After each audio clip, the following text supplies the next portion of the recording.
कस्तूरी तिलका ललाट पटले वक्षस्ले कस्तुभ्यम नासाग्रे वरमवते करतल वेणु करे कंकणम सर्वांगे हरिचंदन सुललिते कंठे च मुक्तावली गोप परिवेष्टितो विजयतो गोपाल चूड़ामणि। उस प्रभु को कोटि कोटि प्रणाम करते हुए आप सबको मेरा नमस्कार। मैं अलका सिंह आज अंतर यात्रा की यात्रा पर पुनः आप लोगों को आमंत्रित कर रही हूँ विष्णु सहस्त्र नाम की चर्चा पर। अब तक हम लोगों ने जो भगवान की चर्चा की वो 512 नामों पे चर्चा हो चुकी है। तो आज 513वें नाम से हम लोग इस अंतर यात्रा की यात्रा करेंगे। जीव विनता साक्षी असाक्षी मुकुंद अमित विक्रम अम्भो निधि अनंत आत्मा महोदधिशय अनंत कहा। इन नामों की चर्चा आगे करने से पहले एक बार पुनः आज आप लोगों से अनुरोध करूंगी कि कृपया जो लोग मेरे चैनल पर अभी तक आए हैं, सब्सक्राइब किए हैं, पसंद कर रहे हैं, देख रहे हैं, लाइक कर रहे हैं, उन सब का हृदय तल से कोटि सा आभार। और जो लोग नहीं आ रहे हैं उनसे भी यही मैं अपेक्षा करती हूँ, उम्मीद करती हूँ कि वो लोग ज़रूर आएँ और मेरे चैनल को सब्सक्राइब करें। चलिए भगवान के नाम की चर्चा करते हैं। क्षेत्रज्ञ रूप से प्राण धारण करने के कारण जो जीव कहे जाते हैं, जो सर्वत्र जीवों के विनियतता को साक्षात देखते हैं, सर्वत्र जिनकी सर्वत्र नैनों से जो सब कुछ देख रहे होते हैं, जीव के क्रियाकलापों को देखते हैं, इस लोक के अंदर क्या हो रहा है वो सब कुछ, तीनों लोकों का हिसाब किताब रखते हैं, 14 भुवन का हिसाब किताब रखते हैं, कौन सा जीव क्या कर रहा है, जो सर्वत्र हैं वही जीव कहे जाते हैं, जो सर्वत्र जीवों के विनीता को साक्षात देखते हैं, इसलिए परमात्मा विनीत साक्षी कहे जाते हैं। जो जीवों को मुक्ति देते हैं इसीलिए वो मुकुंद हैं। मुकुंद का एक मतलब भक्ति भी होता है, मुक्ति भी होती है।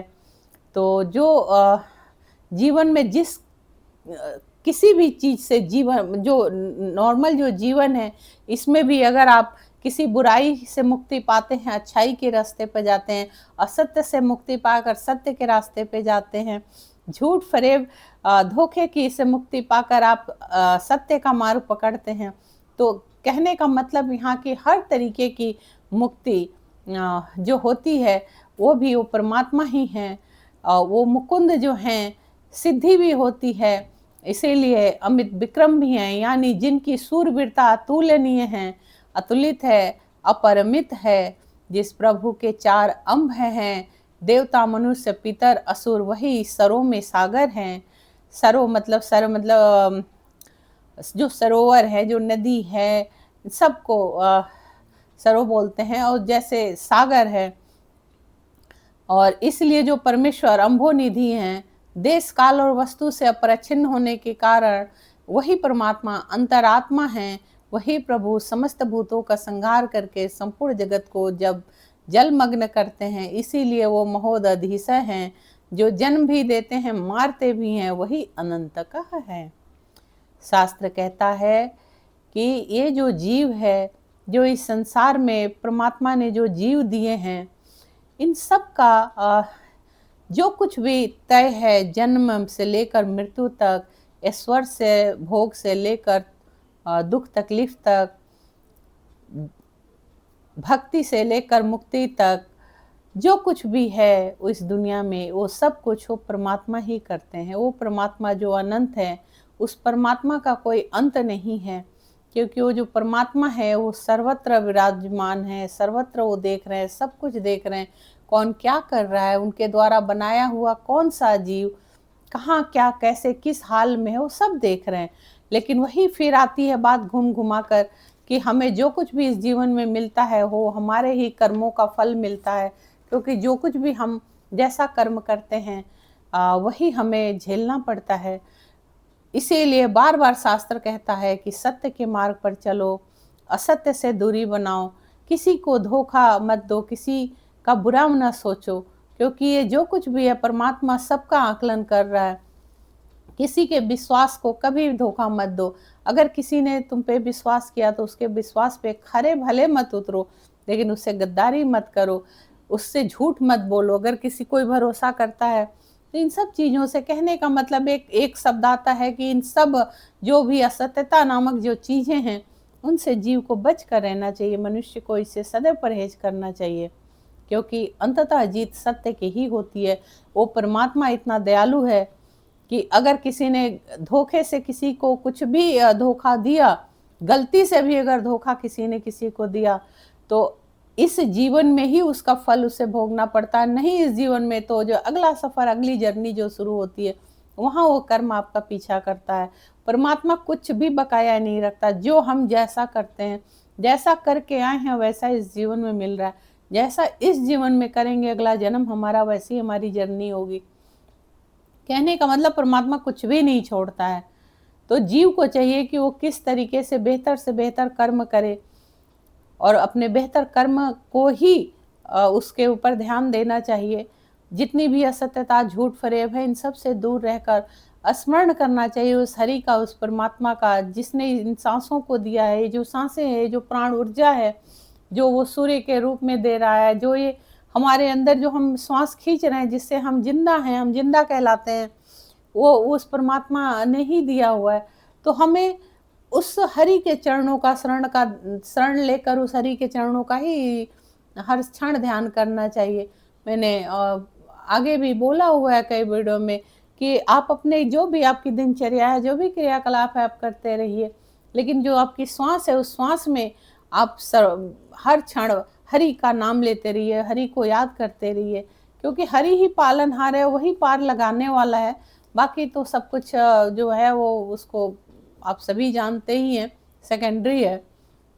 भगवान का जो नाम है आगे, अजय महाह स्वभाव्य जिता मित्र प्रमोदन आनंद नंदन नंद आनंद सत्य धर्मा त्रिविक्रम। वो जो विष्णु से ही उत्पन्न हुआ, वही काम अज है, जो पूजा करने योग्य है, जिसे पूजा कहते हैं, वो महार है। नित्य सिद्ध होने के कारण स्वभाव से जो उत्पन्न नहीं होता, इसीलिए वो स्वभाव है। और जिन्होंने रोग द्वेष को जीत लिया, जिन्होंने रावण, कुंभकर्ण, शिशुपाल, बाह्य शत्रु को जीत लिया, वही जित मित्र है, जिनको कोई हरा नहीं सकता। वही जित मित्र हैं, जो अपने आत्मा रूप अमृत रस का रसास्वादन करते हुए सदैव आनंदित और प्रमोदित रहते हैं, मुस्कुराते रहते हैं, आनंद में रहते हैं। इसीलिए वो प्रमोदन है। भगवान का स्वरूप बहुत आनंद देने वाला है, इसीलिए वो आनंद है, आनंद कंदु हैं। वो आनंद यदि प्राणियों के अंदर होती है तो जीने की लालसा बढ़ जाती है। अंतरतल जो आज इंसान का है वो आनंदित होता है, वही परमात्मा सदैव आनंदित रहते हैं, इसलिए वो नंदन हैं। वही परमात्मा जो सभी प्रकार की सिद्धियों के निधि हैं, इसीलिए वो नंद हैं। जहाँ सुख का भाव होता है वहाँ वो आनंद हैं। भगवान सत्य हैं, धर्म हैं, सत्य हैं, इसीलिए सत्य धर्मा हैं।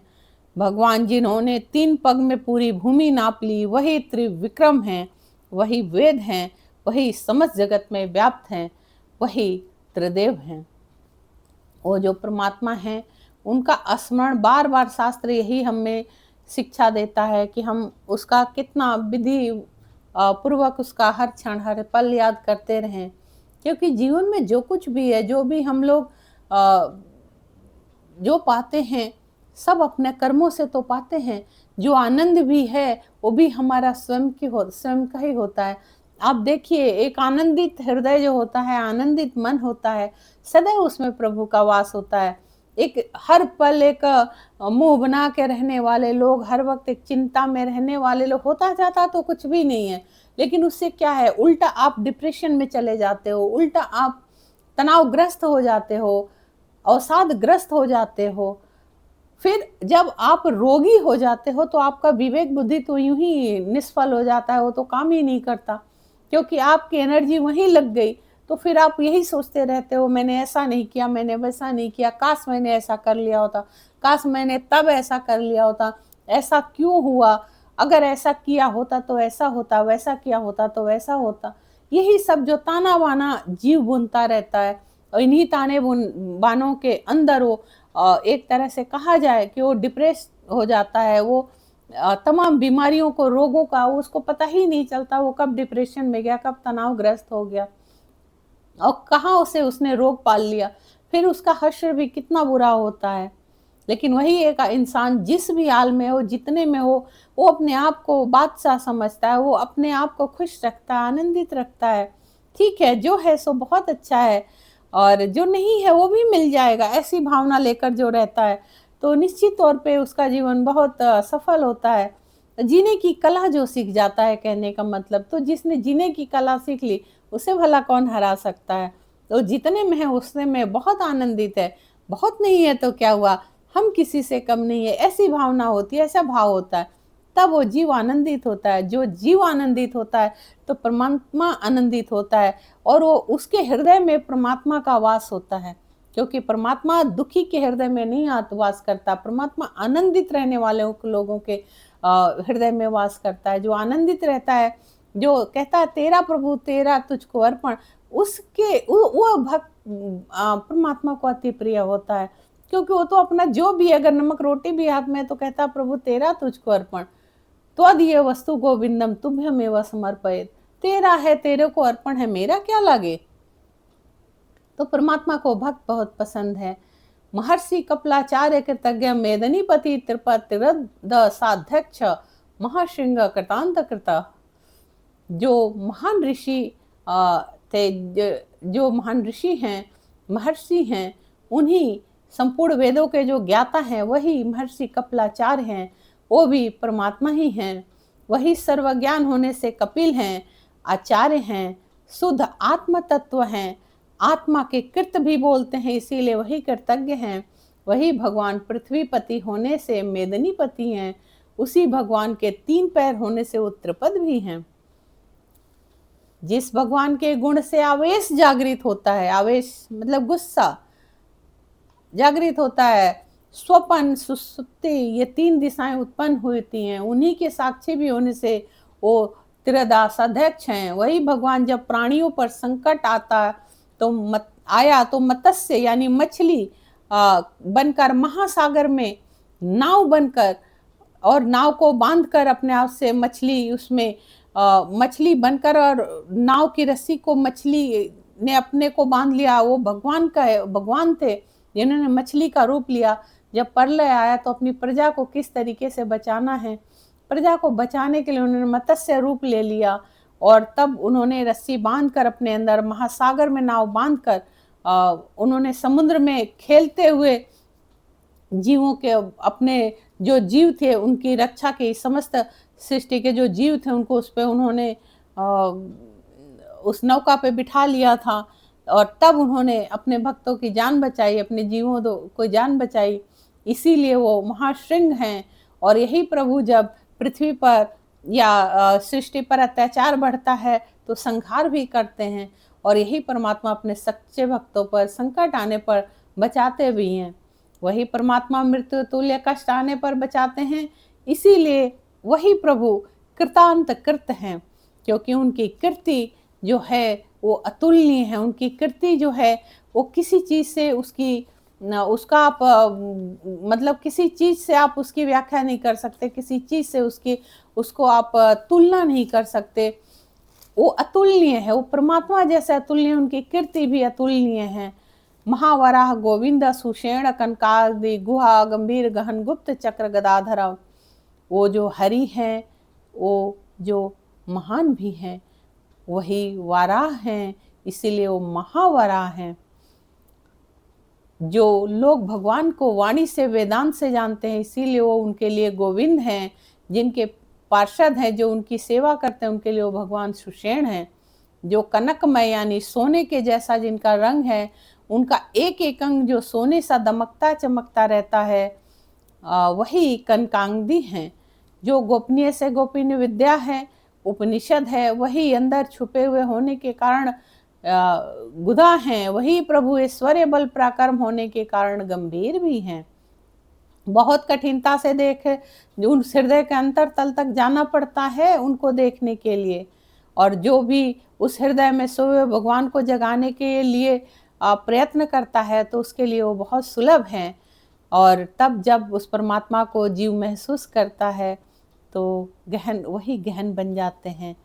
वाणी और मन के विषय में छुपे होने से वो गुप्त हैं, जो उनका कोई जीव पार नहीं पा सकता, कोई उनके उनका थाह नहीं लगा सकता, जो कोई ऐसी मापने वाली चीज़ नहीं है जो उनको माप सके, उनकी अनंत गहराइयों को माप सके। इसीलिए वो गुप्त हैं, वो जल्दी प्रकाशित नहीं होते।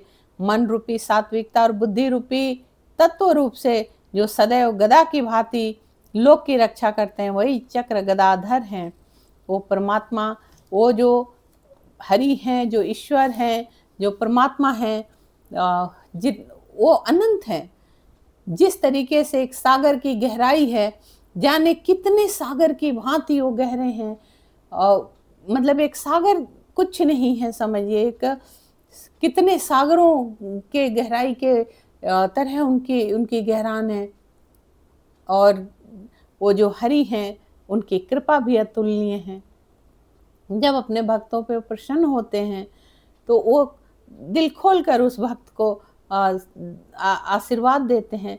बस वो यही कहते हैं अपने जीव से कि सत्य के मार्ग पे चल, सत्य बोल, सत्य वचन बोल, सत्य का साथ दे, क्योंकि वो हरि फिर सत्य के मार्ग पे चलने वालों का साथ कभी नहीं छोड़ते।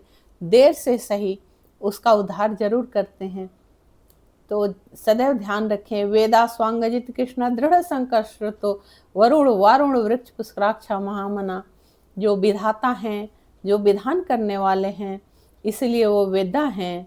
वेदा बहुत शुद्ध शब्द होता है। शास्त्र कहता है कि वेदा जो होता है बहुत पवित्र और बहुत शुद्ध होता है। हर कलमश से अलग कार्य करने में स्वयं ही वो अंग हैं, अर्थात सहकारी है, वही स्वांग हैं। जो अपने हर अवतार में सदैव जीतते हैं, वही अजीत हैं। जो कभी नहीं हारते और जीतते ही जीतते हैं, वही अजीत हैं। वही कृष्ण हैं, वही व्यास हैं, वही विष्णु पुराण हैं। क्योंकि उस पुंडरीकाक्ष के अलावा महाभारत रचने वाला दूसरा कोई नहीं हो सकता। ये शास्त्र का कथन है। शास्त्र कहता है भगवान की कृति स्वरूप सामर्थ्य का कभी क्षय नहीं होता, हर्ष नहीं होता। वही दृढ़ है। जब वो संहार के समय सबके आकर्षण का केंद्र रहते हैं, वही संकर्षच्युत होते हैं। क्योंकि जो अपने पद से कभी अच्युत नहीं होते, वही भगवान शाम के समय जब सूर्य की किरणें सिमटने लगती हैं, तब वो वरुण हैं। और शास्त्र कहता है किसी वरुण के पुत्र ऋषि वशिष्ठ हैं और श्री अगस्त्य जी हैं। ऋषि वशिष्ठ जी और ऋषि अगस्त जी दोनों भाई थे और ये दोनों वरुण के पुत्र थे। और ये वरुण वही हैं कि जो शाम का वक्त होता है, जब सूर्यास्त होने लगता है और जब सूर्य अपनी किरणों को समेटने लगते हैं, तो वही जो लालिमा होती है उसको वरुण बोलते हैं। उसी वरुण से ये दोनों भाइयों का जन्म होता है, वहीं से उत्पत्ति होती है। तो वो भगवान ही हैं, वृक्ष के समान जो अचल रहते हैं, इसीलिए वृक्ष हैं। उन्हीं का एक नाम पुष्कर है और अर्थ स्वरूप पुष्कराक्ष है। सृष्टि, स्थिति और अंत, ये तीनों कर्म मन वाणी से जो कार्य करते हैं, वही महामना है, वही वो हरि हैं, वही वो गोविंद हैं, वही नारायण हैं, वही देव हैं, वही महादेव हैं। एक यहाँ पे बार बार मैं अपने हर वीडियो में लगभग कहती हूँ कि भगवान में भेदभाव कभी ना करें। एक बरगद का जड़ है, मूल जड़ है, उसकी शाखाएं तमाम हैं। उसी जैसे किसी भी पेड़ का आप ले लीजिए, सिर्फ बरगद ही क्यों, सिर्फ किसी भी पेड़ को आप देख लीजिए, तो मूल में एक ही है, एक ही बीज है, एक ही बीज से वो इतना बड़ा पेड़ हुआ है। लेकिन उस पेड़ के हजारों टहनियाँ हैं, हजार डाले हैं, हजार टहनियाँ हैं, लाखों पत्ते हैं। तो यहाँ यही बार बार शास्त्र कहता है कि भगवान में कभी भेदभाव ना करें। मूल में एक है, उस एक के यही अनेक रूप हैं, अनेक इनके कृतियाँ हैं, अनेक इनके नाम हैं। तो यहाँ ये चीज़ आप जरूर इसको ध्यान रखें। भगवान भगा आनंदी वनमाली हलायुधम आदित्य ज्योतिरादित्य सहिष्णु गति स्तंभ। शास्त्र कहता है संपूर्ण ऐश्वर्य, धर्म, यश, श्री, ज्ञान और वैराग्य, ये जो 6 भाग हैं, ये 6 भाग जिसके पास है वो भगवान है। उस हरि के पास, उस परमात्मा के पास ये 6 भाग हैं। उसी परमात्मा के पास उत्पत्ति, प्रलय और प्राणियों का आना और जाना है। उसी भगवान के पास विद्या भी है, अविद्या भी है। वही भगवान जो अपने स्वरूप में आ जाएं तो भगवान हैं, प्रसिद्ध रूप में भी उनको जाना जाता है। और वही भगवान संहार के समय ऐश्वर्य सुख रूप से आदि का, जब संहार के समय जो ऐश्वर्य का और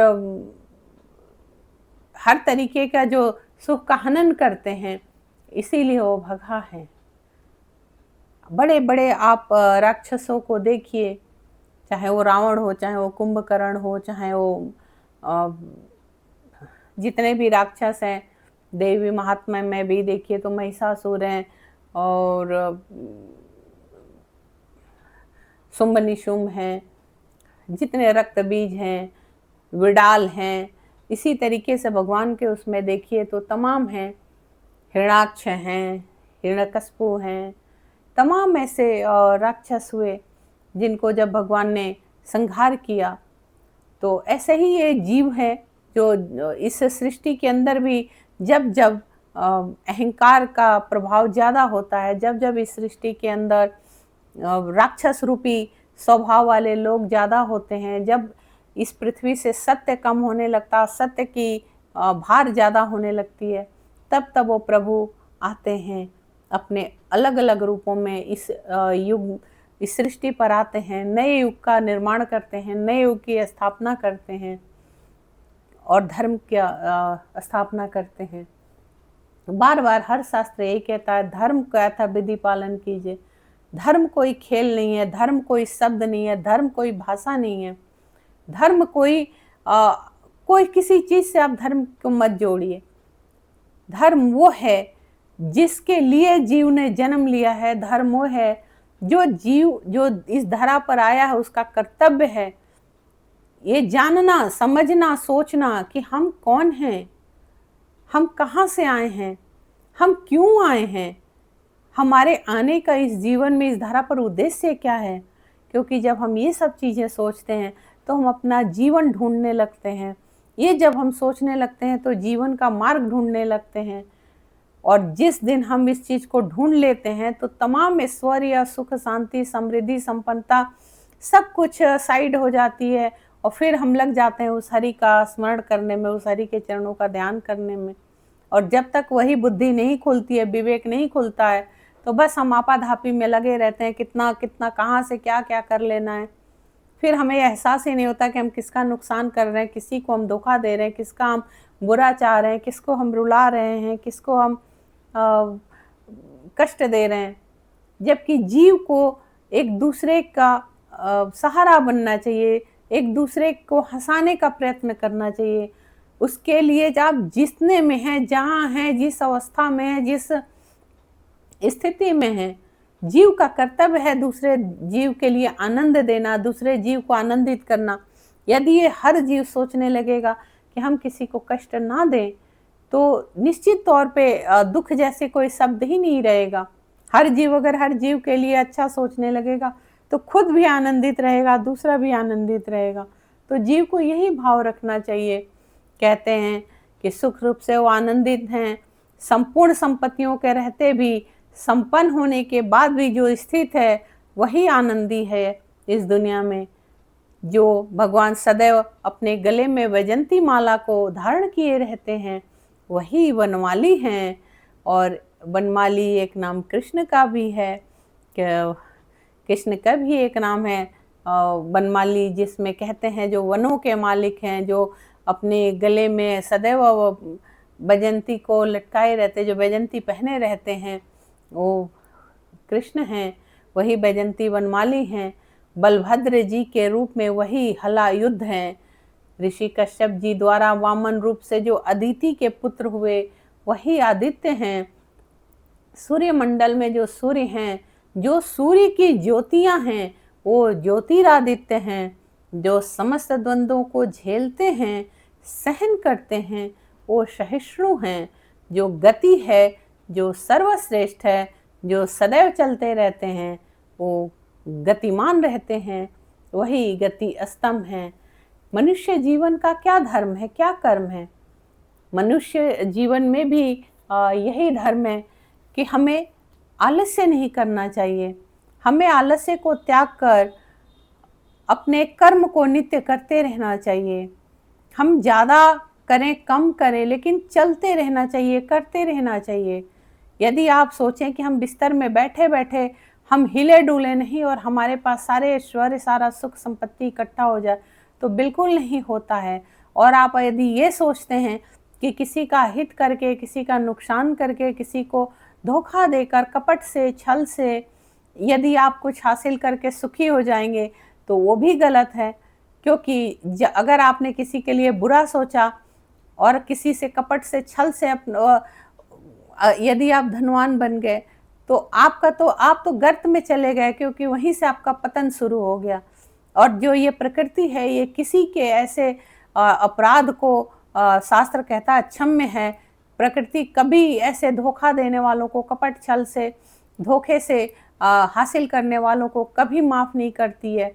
इसी जीवन में वो एक समय आने पे वो इतनी बुरी सज़ा देती है, इतने बुरे स्तर तक उसको गिराती है। कहीं न कहीं कहते हैं ना, बुरे काम का बुरा नतीजा, तो वो ज़रूर उस व्यक्ति को इतनी यहीं पे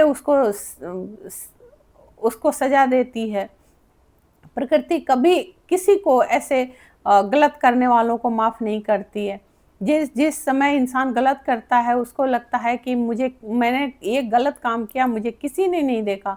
लेकिन वो भूल जाता है कि प्रकृति ने उसे देखा है और प्रकृति ही न्याय करेगी और न्याय करती है। वहाँ ईश्वर एक तरह से अगर सामाजिक दुनिया का देखा जाए, तो कि एक किसी भी उसमें देखा जाए तो एक सीनियर होता है, सबसे टॉप पे होता है, उसके नीचे तमाम जो कार्य हैं वो अलग-अलग लोगों को बँटे होते हैं। एक अध्यक्ष होता है, उसके नीचे जाने कितने उसके कार्यभार को सँभालने वाले उपाध्यक्ष होते हैं। तो उसी तरीके से भगवान तो एक मेन है, लेकिन भगवान ने हर विभाग एक दूसरे किसी न किसी को सौंप रखा है, उनका ही वो स्वरूप है, लेकिन उन्होंने विभाजित कर रखा है। तो जो प्रकृति है, वो कभी किसी के अच्छे कर्मों को भी वो नहीं भूलती है और बुरे कर्मों को भी नहीं भूलती है। आपने यदि अच्छे कर्म किए हैं, अच्छा कर्म कर रहे हैं, तो आज नहीं तो कल प्रकृति आपको निस्संदेह उसका क्रेडिट देगी, उसका फल देगी। आपको अच्छे का नतीजा भी अच्छा मिलेगा, बहुत अच्छा मिलेगा। लेकिन यदि आपने बुरे कर्म किए हैं, किसी को दुख तकलीफ दिया है, किसी को धोखा दिया है, तो प्रकृति एक न एक दिन आपको स्वयं उसी को कई गुना उसमें विद इंटरेस्ट जोड़कर वो आपको पुनः वापस करती है। फिर इंसान की जो कराह है, जो दर्द है, वो निकलती है। फिर इंसान कहीं न कहीं अगर समझदार व्यक्ति है तो एक बार ज़रूर सोचता है कि ये कर्म हमको, वो क्योंकि किसी से कहे न कहे, लेकिन वो स्वयं के हृदय में जानता है कि मैंने किसी का बुरा किया, किसी का हित किया, इसीलिए मुझे ये चीज़ भोगनी पड़ रही है। कहीं न कहीं वो प्रायश्चित करता है, वो प्रायश्चित के मार्ग पर आगे बढ़ता है। यदि समझदार है तो वो प्रायश्चित करता है। फिर भी जो उसको भोगना है वो भोग कर ही कटेगा। जो उसने किया है बुरा, तो उसके बदले उसको अच्छा नहीं मिलने वाला। हाँ, ये ज़रूर है कि जितनी तकलीफ़ है वो कम हो जाएगी, और यदि अच्छे से ठीक से प्रायश्चित किया तो अगला जीवन उसका थोड़ा सही हो जाएगा। लेकिन जो भी आपने कर्म किया है बुरा, तो बुरे को तो बुरे ही रूप में आपको भोगना है। और यदि आपने सत्कर्म किया है, यदि आपने किसी का भला किया है, जीव का भला किया है, तो वो जो हरि है वो उसको अच्छा ही फल देगा। उसके रास्ते में अगर कोई कष्ट भी आएँगे, कोई ऐसे दुष्ट लोग भी अगर आ गए, तो स्वयं ही वो हरि उसको प्रेरणा देगा, उसको अलग कर देगा, उसको सेफ कर देगा, उसकी रक्षा करेगा। कहीं से अगर वो व्यक्ति उसके धन धान्य से कहीं से कमज़ोर है, तो कोई भी उसकी ज़रूरत होगी, बेशक देर होगा, लेकिन वो परमात्मा कहीं न कहीं से उसको रास्ता दिखा देगा, उसके कार्य को पूर्ण कर देगा।